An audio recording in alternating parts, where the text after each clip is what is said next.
સુરેન્દ્રનગર જિલ્લાના ધ્રાંગધ્રા તાલુકાના હરિપર બ્રિજ નજીક હાઈવે પર અકસ્માતની ઘટના સર્જાઈ।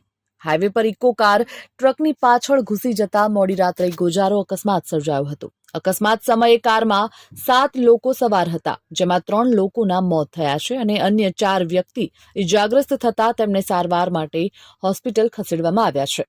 ઘટનાની જાણ થતાં જ પોલીસે ઘટના સ્થળ ઉપર પહોંચીને મૃતદેહનો કબજો લઈને પીએમ માટે હોસ્પિટલમાં ખસેડ્યા હતા। અકસ્માત અંગે મળતી માહિતી મુજબ ધ્રાંગધ્રાનો પરિવાર અમદાવાદ ખાતે લગ્ન પ્રસંગમાં આવ્યો હતો, જે લગ્ન પ્રસંગ પતાવીને પરત ધ્રાંગધ્રા જઈ રહ્યા હતા ત્યારે મોડી રાત્રે ધ્રાંગધ્રા તાલુકાના હરિપર બ્રિજ પાસે હાઈવે ઉપર ઇકો કારે ટ્રકની પાછળ ટક્કર મારતા આ અકસ્માત સર્જાયો હતો। અકસ્માત સમયે કારમાં 7 લોકો સવાર હતા, જેમાં 3 લોકોના મોત નીપજ્યા છે। અન્ય 4 વ્યક્તિઓને ગંભીર ઈજાઓ પહોંચતા 108 મારફતે હોસ્પિટલ ખસેડાયા છે। આ અકસ્માત એટલો ગંભીર હતો કે ઇકો કારનો ભૂક્કો બોલાઈ ગયો છે। કારના પતરા ચીરીને મૃતદેહોને બહાર કાઢવામાં આવ્યા છે।